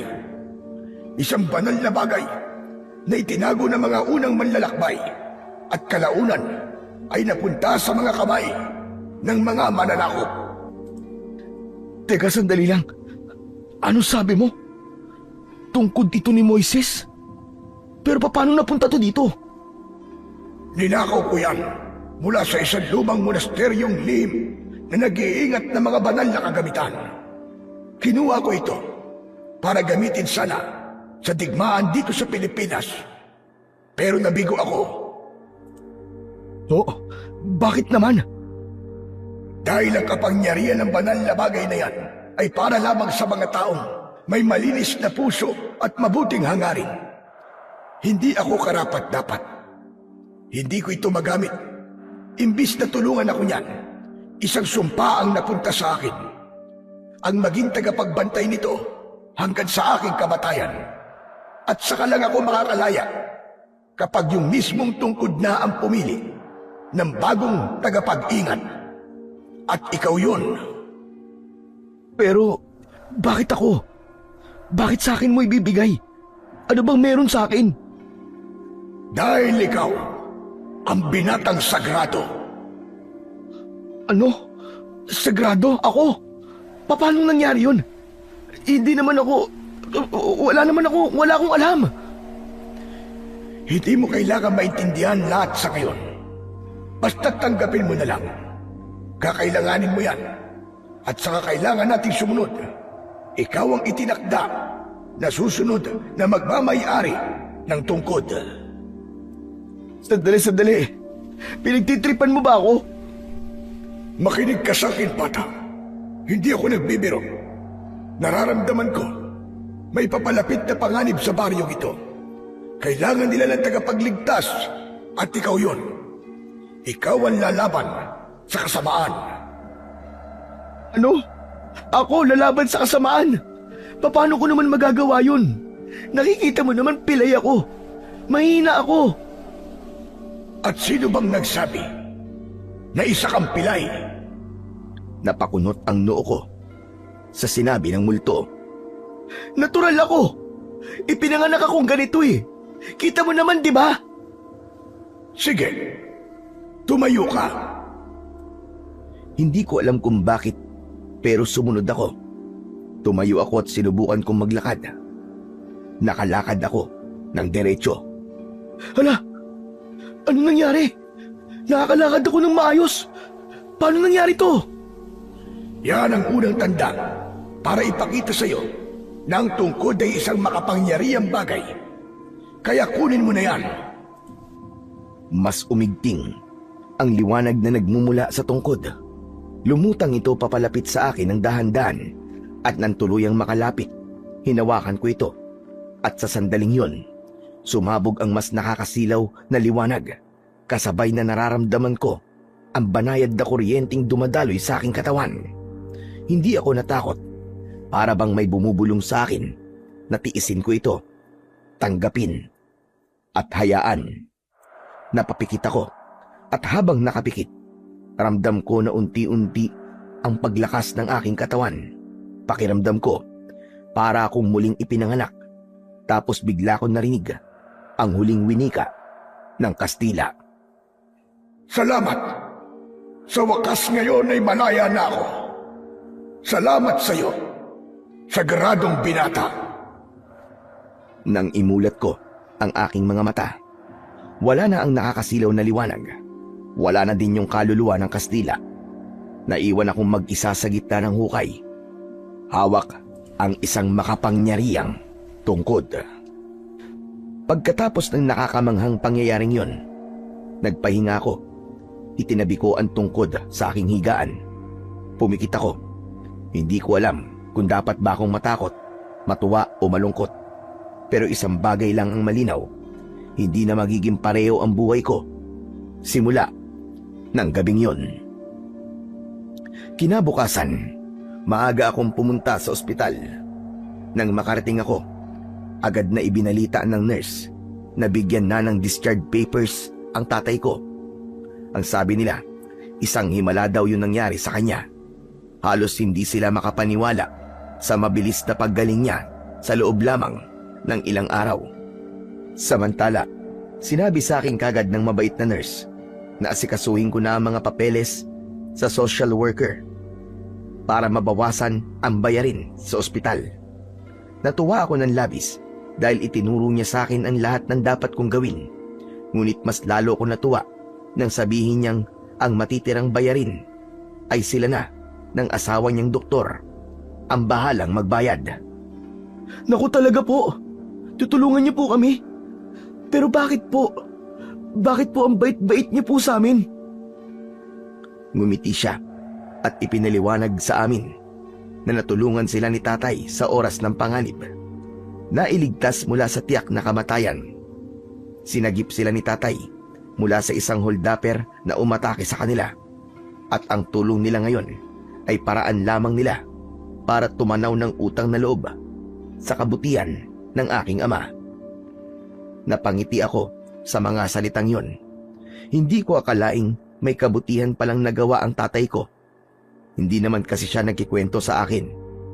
Parang himala talaga, at sa pagkakataong yon, natutunan kong anumang kabutihan ang gawin sa kapwa ay palaging bumabalik sa paraang hindi mo inaasahan. Pagkatapos naming mag-usap, agad kong inasikaso ang lahat ng papeles. Sinunod ko ang lahat ng sinabi niya sa akin, at pagdating ng hapon, matapos kong maisaayos ang lahat, nakalabas na kami ni tatay. Ay, sa wakas, makakauwi na rin ako. Miss na miss ko ng bahay. Tay, wala na po eh. Malaki na po yung sira ng bahay dahil po dun sa paghukay nila. Ganun ba? E titignan na lang natin kung anong pwedeng gawin. Umaayos pa ba? E di ayusin.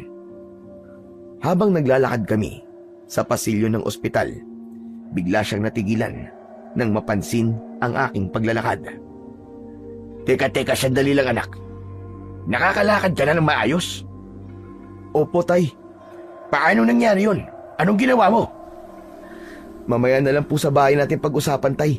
Sasabihin ko po sa inyo lahat ng mga kababalaghang nangyari at marami din po akong gustong itanong sa inyo. Sige. Sa bahay na lang natin pag-usapan. Pero anak, masaya ako na gumaling ka na. Ako din po, tay. Masaya po ako na okay na po ang lahat sa atin. Pagdating namin sa bahay, biglang napahinto si Tatay Lando nang makita niya kung ano ang nangyari. Diyos ko, anong ginawa nila rito? Di ko na po sila napigilan, tay. Sana mapatawad niyo ako. Pero, yun sa kwarto ko po, pwede pa rin naman siyang tulugan. Mamayang gabi, doon na lang po muna tayo. Lalagyan ko na lang po ng kurtina para hindi niyo po makita yung hukay na ginawa nila. Hindi anak, hindi tayo dito matutulog mamayang gabi. Ho? Saan po? Doon tayo sa bukid, sa lumang kubo ni tatay. Doon mas ligtas tayo.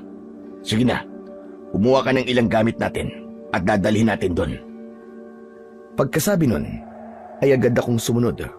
Kumuha ako ng isang bayong na malaki at naglagay doon ng ilang pirasong plato, baso, kaldero at iba pang mahahalagang gamit. Nang matapos ay saka ulit kami naglakad papunta sa bukid. Pagdating namin doon, ay namahinga muna kami, tapos kumain ng tinapay at doon kami nagsimulang magkwentuhan. Sinabi ko lahat sa kanya tungkol sa kaluluwa ng Kastila. Lahat-lahat, wala akong iniwang detalye. Namangha siya, lalo na nang makita ang nahukay kong tungkod na pinaniniwalaang pagmamay-ari ni Moises. Kung ganun, yan pala yung kayamanan na nakabaon sa lupa natin. Wala naman kasi siyang nabanggit nung mapanaginipan ko siya. Natungkod pala. Pero sabi niya, may ibibigay siya sa'yo. Nagulat din po kayo, no? Hindi siya literal na yaman o ginto. Pero ang sabi ng bantay, mahalaga daw ito at magagamit ko sa oras ng panganib. Anong klaseng panganib ang sinasabi niya, anak? Hindi po malinaw yung pagpapaliwanag niya. May tanong ako na ayaw niyang sagutin. Basta meron daw pong paparating. Kaya yon, tinanggap ko po. Kung ganun, biyaya pa rin maituturing ang bagay na yan. Pero sana, kung ano man yung panganib na yon, sana anak, huwag nang dumating. Kaya nga po tay, pero tay, may sinabi po siya sa akin. Ako daw po ang nakatakdang magmay-ari niyan dahil ako daw po ang matagal niya nang hinihintay na sagradong binata. Ano po bang ibig sabihin nun? Hindi siya agad sumagot. Bagkus ay may dinukot siya sa loob ng kanyang damit at inilabas mula doon ang isang kwintas na may malaking lakit. Binuksan niya ito at saka ibinigay sa akin. Yung nasa larawan, sila ang totoong mga magulang ko. Nung napulot ako ni tatay, nakita niya yan na suot-suot ko. Talaga po? Nakita niyo po ba sila o nakilala? Hindi anak. Pero sinubukan namin na hanapin sila noon ni tatay. Pero patay na sila. May isang albularyo na nakapagsabi sa amin na matagal na silang patay. Namatay sila sa isang digmaan ng mga aswang laban sa mga albularyo. Aswang? Tama ka. Totoo po ba mga aswang? Totoo mga aswang, anak. Sila ang pumatay sa tatay at nanay ko. Paano niyo po nasabi na sila po ang pumatay sa kanila? Matapos naming mabisita ang kanilang puntod, palagi ko na silang napapanaginipan. Ipinapakita nila yung nangyari noon. Ako lang ang nakaligtas sa sagupaang yon. Nakakatakot naman po yung nangyari. Pero tay, hindi mo pa sinasagot yung tanong ko eh. Bakit ako tinawag na sagradong binata ng kaluluwa? Ano pong kinalaman nun kina lolo at lola? Saka, ano pong kinalaman nung digmaan sa akin? Ang lahi natin, anak, ay may basbas. Ibig sabihin, may kakayahan tayong tumanggap at gumamit ng mga banal na bagay kung kinakailangan. Kaya ka tinawag na sagrado. Hindi dahil espesyal ka lang, kundi dahil dala mo ang dugo ng 2 taong may tungkuling espiritual. Hinawakan niya ang balikat ko. Tila sinisigurong naiintindihan ko lahat ng kanyang mga sinasabi. Hindi ko sinabi sa'yo dahil gusto kong palakihin ka bilang isang normal na bata. Ako man ay tumalikod sa tungkulin ng ating lahi. Madalas magpakita sa panaginip sina tatay at nanay noon para kumbinsihin akong maging albularyo din katulad nila. Pero magiging kapalit noon, maaari akong mahanap ng mga nakalaban nila na pumapatay sa ating lahi. Pero ngayon, mukhang hindi na natin maiiwasan ang tadhana. May nakatakda talagang nilalang na haharap sa mga aswang na yon. At ikaw yon, anak. Bigla akong natulala. Hindi ako handa sa katotohanan yon. Ngunit kung ako talaga ang nakatakda upang pumaslang at maging kasangkapan upang makamit ang katarungan sa pagkamatay ng aming mga ninuno, malugod kong tinatanggap ang tungkuling yon. Muli kong ibinalik ang lakit kay tatay, pero nang kunin niya ito, ay agad niyang isinuot sa akin. Bakit, tay? At sabi nila sa akin, kapag daw handa ka na, ipamana ko sa iyo ang kwintas na yan. Kaya sa iyo na yan. Alagaan mo. Huwag mong hahayaan na masira. Opo, tay. Iingatan ko po ito. Pangako po. Matapos kaming mag-usap, nagpahinga na kami ni tatay. Pero makalipas ang ilang oras, bigla akong nagising. Pawis na pawis ako kahit malamig. Maya-maya pa ay may narinig akong mga bulong. Mahina lang yon, pero nakakakilabot dahil parang nanggagaling sa ilalim ng lupa. Hindi ko maintindihan nung una, pero nang tumagal, naunawaan ko na rin. Ang sinasabi ng mga bulong, may paparating na kamatayan. Matapos yun, ay umalingasaw ang nakakasulasok na amoy. Pinaghalong amoy ng asupre at nabubulok na laman. Halos masuka ako at maubo ng malanghap ko yun. Bigla kong napalingon kay tatay, ngunit mahimbing ang kanyang tulog. Hindi ko na siya inistorbo. Agad akong tumayo at binuksan ang bintana. Bigla kong napatingin sa itaas. Nakita ko na maliwanag ang buwan. Pero yung langit ay namumula. Tapos mula sa baryo, narinig ko ang malalakas na alulong ng mga aso. Agad kong isinara ang bintana at muling tumabi kay tatay. Kinabahan ako at napahawak sa kwintas. Naramdaman ko na parang uminit ito. Sa sobrang takot at gulo ng isip ko, napatitig ako sa mga larawan. Nang buksan ko ang lakit, kinausap ko sila. Kung ito po talaga ang kapalaran ko, tulungan niyo po ako. Gabayan niyo po ako sa laban na nakatakda po para sa akin. Sana po, mapagtagumpayan ko. Lolo, Lola, bahala na po kayo sa akin. Pagkatapos kong sabihin yon, biglang umihip ang isang malakas na hangin na tumama sa aking muka. Biglang uminit ang lakit na suot ko at kasabay nun, biglang nagliwanag ang tungkod at kusang lumutang papalapit sa akin. Hinawakan ko ang tungkod at sa mismong sandaling nahawakan ko ito, may pangitain na biglang nagpakita sa akin. May nakita akong isang lalaki na nakadamit ng sinaunang kasuotan at may hawak na tungkod. Kamukhang kamuka ng nahukay kong tungkod. Yun ang unang pagkakataon na makita ko ang lalaking yun, pero agad ko siyang nakilala. Siya ay walang iba, kundi si Moises. Pagkatapos nun, ay bigla ulit nagpakita ang nakakasilaw na liwanag. Nang imulat ko ang aking mga mata, iba na ang paligid. Nawala si Moises. Nakita kong nasa isang lugar ako kung saan nakatayo ang bahay ng mga Israelita. Yung mga tao, nagpapahid sila ng dugo ng hayop sa magkabilaang gilid sa itaas ng hamba ng kanilang mga pintuan. Makikita ang takot sa kanilang mga muka habang ginagawa yon. Ilang sandali pa, habang pinapanood ko sila, naramdaman kong biglang gumalaw ang bibig ko at kusa itong nagsalita. Sa gabing ito, lilibutin ng anghel ng kamatayan ng buong lugar at papatayin ng lahat ng mga panganay na anak. Ngunit kapag nakita nito ang dugo sa ibabaw at gilid ng hamba ng mga pintuan ninyo, lalampasan niya ang bahay niyo at hindi papayag ang anghel na pumasok sa mga bahay niyo at patayin ang inyong mga anak. Pagkasabi ko nito, ay biglang lumitaw ang isang itim na usok na nagpaikot-ikot sa mga tahanan. Sa bawat pintuang may tanda ng dugo, napansin kong hindi ito makalapit. Parang may hindi nakikitang pader na tumutulak pabalik sa nilalang na yon. Pero sa mga bahay na walang marka, iba ang nangyari. Dahan-dahan itong nakapasok sa mga siwang, sa mga pinto, sa mga bintanang walang proteksyon. Ilang saglit ang lumipas, maririnig na mula sa loob yung malalakas nilang sigawan at ang iyak ng pagluluksa.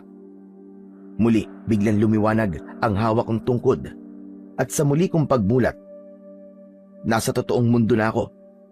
Napasingap ako at biglang nabitiwan ko ang tungkod. Pakiramdam ko ay galing ako sa isang mahabang bangungot. Nanginginig pa ang aking mga kamay. Ang kwintas sa leeg ko, medyo mainit pa rin at sinubukan kong bigyan ng kahulugan yung ipinakita sa akin. Ano yun? Bakit ko nakita yun? Bigla ko napalingon kay tatay. Ngunit tulog pa rin siya. Bakit ako? Bakit ipinakita sa akin yun? Ano bang gusto nilang sabihin? Naguguluhan ako. Litong-lito ako ng gabing yun. Paulit-ulit kong iniisip ang lahat ng nakita ko. Mula kay Moises hanggang sa mga pintuang may dugo. Kahit na anong pilit ko, hindi ko mabuo kung ano ba talaga ang ibig sabihin ng lahat. Habang iniisip ko, mas lalo akong nalilito hanggang sa hindi ko na namalayan na inabot na ako ng umaga. Hindi na talaga ako nakatulog. Anak, sandali nga. Bakit ba parang tulala ka? May iniisip ka ba? Huminga ako ng malalim bago sumagot. Tay, may sasabihin po ako. May nakita po ako kagabi. Parang pangitain. Si Moises po. Tapos yung kwento tungkol sa paglalagay ng dugo sa mga hamba ng pinto. At may nakita rin po akong parang anghel ng kamatayan na nag-aanyong usok. Hindi ko po alam kung bakit po pinakita sa akin eh. Tahimik si tatay sandali. Para bang may inaalala. Anak, mukhang alam ko na ang kinalaman ng lolo at lola mo sa lahat ng to. At kung bakit ikaw ang pinili. Ano tay? Di ba sinabi ko sa'yo na napanaginipan ko yung mga nangyari noon sa kanila? Anak, yung mga aswang na nakalaban nila, hindi sila ordinaryong mga aswang. Sila yung mga nilalang na kayang mag-anyong usok para makapasok sa mga bahay nang hindi napapansin. Tapos kapag nakapasok na sa loob, doon lumilitaw ang mga nilalang na kayang pumaslang gamit ang kanilang mga matutulis na pangil at kuko. Anong tawag sa mga aswang na yun? Sila ang mga aswang na bakaak. Sila ang sumira sa baryong pinanggalingan ko. At sila rin ang pumatay kina lolo at lola mo, pati na sa mga albularyong kasama nilang lumaban noon. Ang ibig sabihin, tay, yung pangitain ay posibleng maganap ulit yung pangyayari na yun? Posible, anak. Kaya kailangan natin balaan ng mga tao. Balaan ng mga tao? Meron po bang maniniwala sa atin, tay? Maaaring meron o wala. Pero mahalaga, masabi natin sa kanila ang babalang ipinakita sa'yo. Kung sakaling may maniwala, paano po natin sila maililigtas? Anak, hindi mo pa ba nakuha yung mensahe ng tungkod sa'yo? Hindi po, tay eh. Bigla ko natigilan nang maisip ang isang bagay. Hanggang sa napatitig ako kay tatay. Teka, naiintindihan ko na po. Gusto niyang tularan ko yung ginawa noon ng mga Israelita. Yung naligtas sila mula sa anghel ng kamatayan dahil sa mga tanda na nilagay nila sa hamba ng pintuan. Tama ka, anak. Kaya halika na. Balaan natin sila. Agad kaming naglakad ni tatay pauwi sa baryo. Maaga pa, kaya karamihan ay abala sa paghahanda ng almusal o paghahanda sa pagpasok nila sa kani-kanilang mga trabaho. Ipiniliwanag namin ang panganib sa kanila. Sinabi namin na maglagay sila ng tanda sa mga hamba ng pintuan. Kailangan ay dugo ng kahit na anong hayop para may proteksyon sila. Pero hindi naging madali ang lahat. Habang binabalaan namin sila, napansin kong marami ang hindi naniniwala. May mga tumatawa at napapailing. May ilan na nakinig, pero agad ding tumalikod na parabang walang saysay ang mga sinabi namin. Pagkatapos ng halos kalahating araw, napaulit-ulit na pakiusap at pagmamakaawa, iilang bahay lang ang pumayag na maglagay ng tanda. Ang karamihan, binaliwala lang kami. Nagpatuloy pa kami sa paglalakad hanggang sa makarating kami sa bahay nina Auntie Corazon at Uncle Chris. Naroon pa rin ang lamay ng asawa ni Auntie at may ilang taong nagbabantay at nakikiramay sa harapan. Paglapit namin, sabay-sabay silang napatingin. Kita ko kagad ang gulat sa mukha nila nang makita si tatay. Paglapit ng mga kapatid niya, agad nila kaming tinanong, Nandito ka ba? Para maggulo? Wala akong balak na ganyan, ate. May sasabihin lang ako. Ano yon? Kung tungkol ito sa lupa, sinabi ko na. Itutuloy namin yung pag-uukay pagkatapos ng libing. Hindi mo kami mapipigilan. Hindi naman ako nagpunta rito para pigilan kayo eh. Saka hindi rin naman na ako kukontra. Teka, totoo ba yan? Ba't ang bilis mo atang kausap ngayon, kuya? Ano bang kapalit? Yung kubo at lupa sa bukid. Ibigay niyo sa amin ng anak ko. Kapalit ng lupa ko dito sa baryo. Nagkatinginan muna silang magkapatid bago sumagot sa akin. Sige, payag kami. Deal na yan, ha? May isa pa akong kondisyon. Ano na naman yon? Mamayang gabi, isarado niyo ang bahay niyo. Huwag kayong tatanggap ng kahit sinong bisita. Kahit kakilala pa ninyo. Magkatay kayo ng manok o kahit na anong hayop na meron kayo. Sahurin niyo ang dugo at ipuna sa mga hamba ng pintuan. Sa taas sa magkabila ang gilid. Pagkatapos, lutuin niyo ang karne at pagsaluhan niyo mamayang hapunan. Lama ito ng asawa ko. Bakit ko naman gagawin yan? Basta gawin niyo. Para ito sa kaligtasan niyo. Hindi ako nagbibiro. Yung dalawang yun lang ang hinihingi kong kapalit. Walang sumagot sa dalawa. Pareho lang silang nagkatinginan at pagkatapos ay dahan-dahan ang tumalikod at bumalik sa loob ng bahay. Pag-alis namin doon, dumiretso na kami pauwi. At pagdating doon, agad kaming naghanda para sa mga paparating na kalaban. Makalipas ang ilang oras, habang papagabi, pabigat ng pabigat ang nararamdaman ko. Para bang may ibinubulong ang hangin. Bigla kaming nagkatinginan ni tatay nang makarinig ng malalakas na alulong ng aso mula sa hindi kalayuan. Tay, tara na! Mukhang paparating na sila!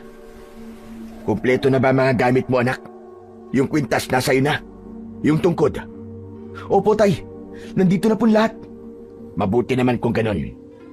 Pero alam mo, anak, kanina ko pang gustong sabihin sa iyo to eh.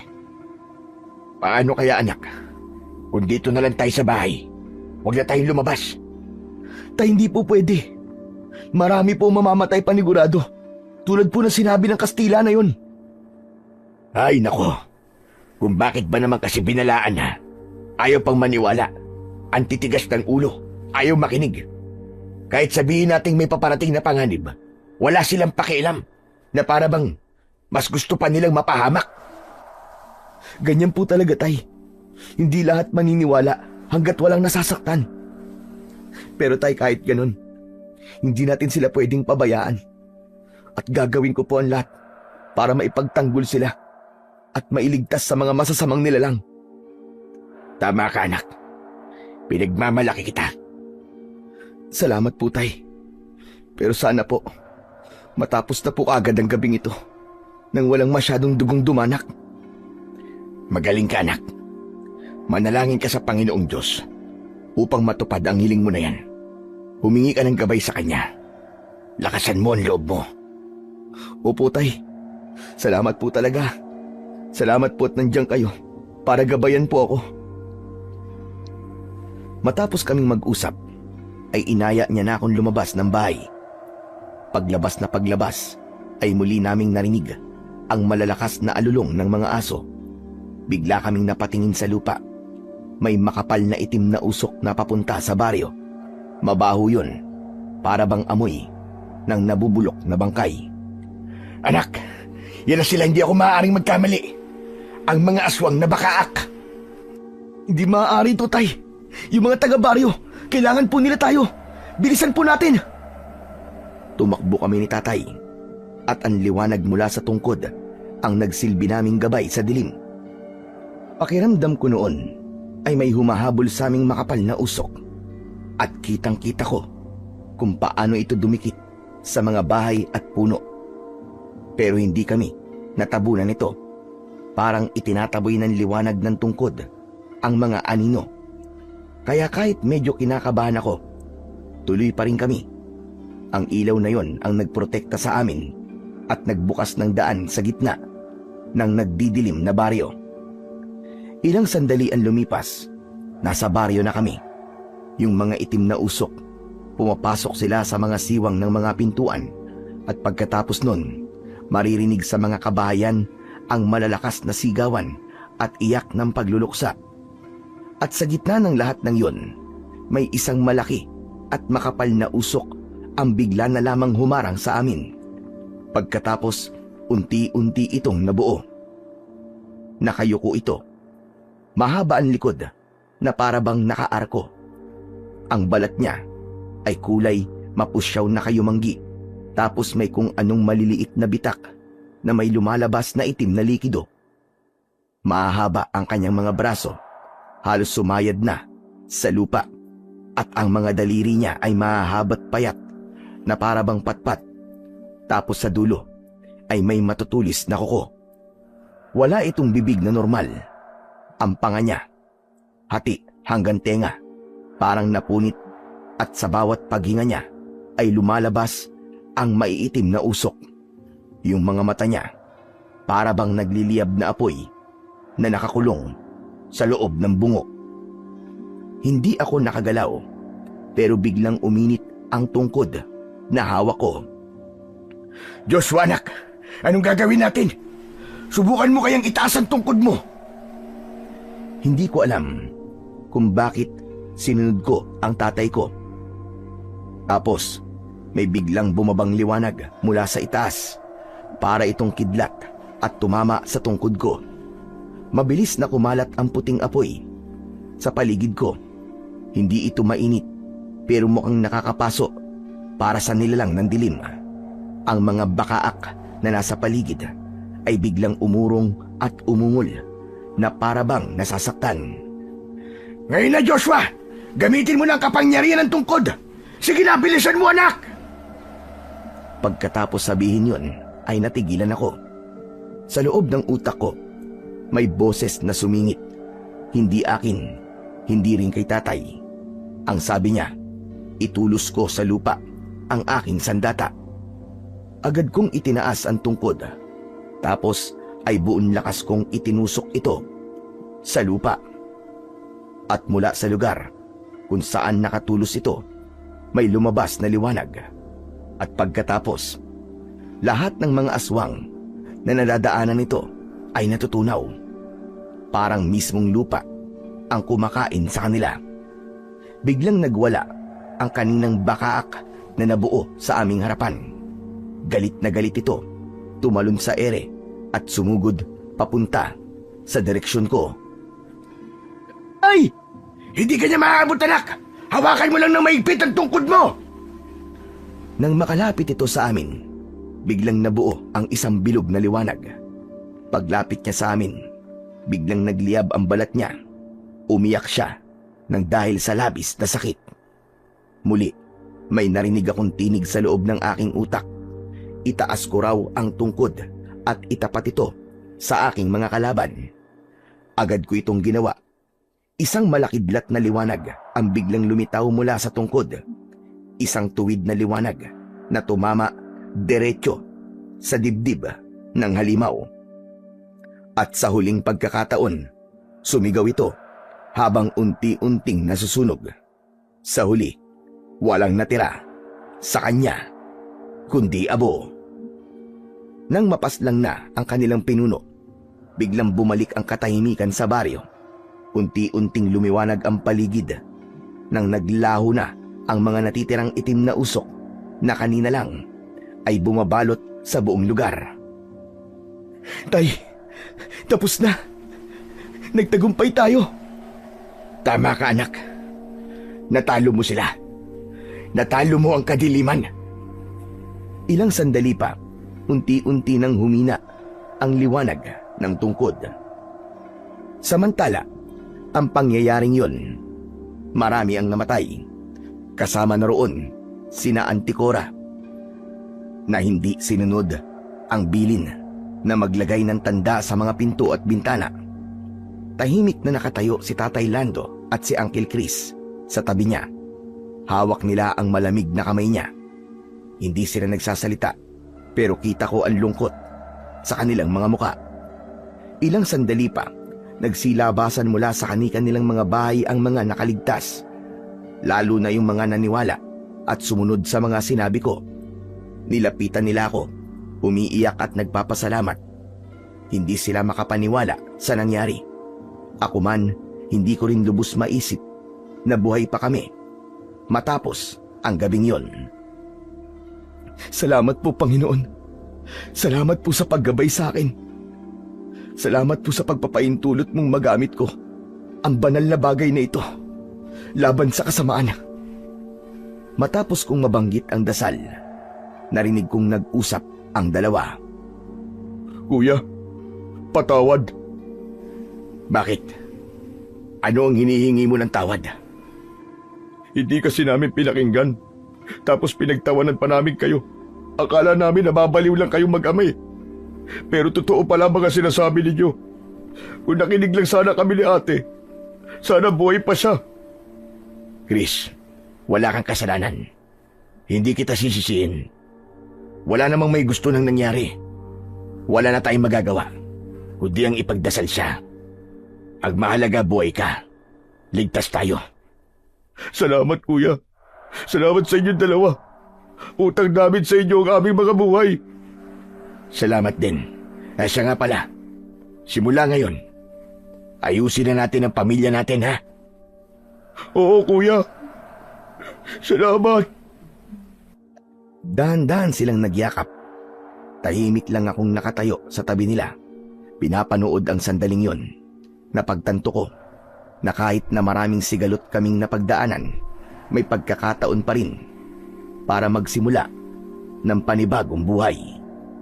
Samantala, pagkatapos ng nangyari, marami sa mga taga-baryo ang lumipat na sa ibang lugar dahil sa takot, pero may ilan din na piniling ipagpatuloy ang buhay doon. Si Uncle Chris at tatay dahan-dahan ding bumangon mula sa lungkot. Nakita ko kung paano nilang tinanggap ang nangyari at nagsimulang buuin muli ang buhay tulad ng ibang mga taga-baryo. Ako naman, natutunan ko kung gaano kahalaga ang yamang ipinagkaloob sa akin.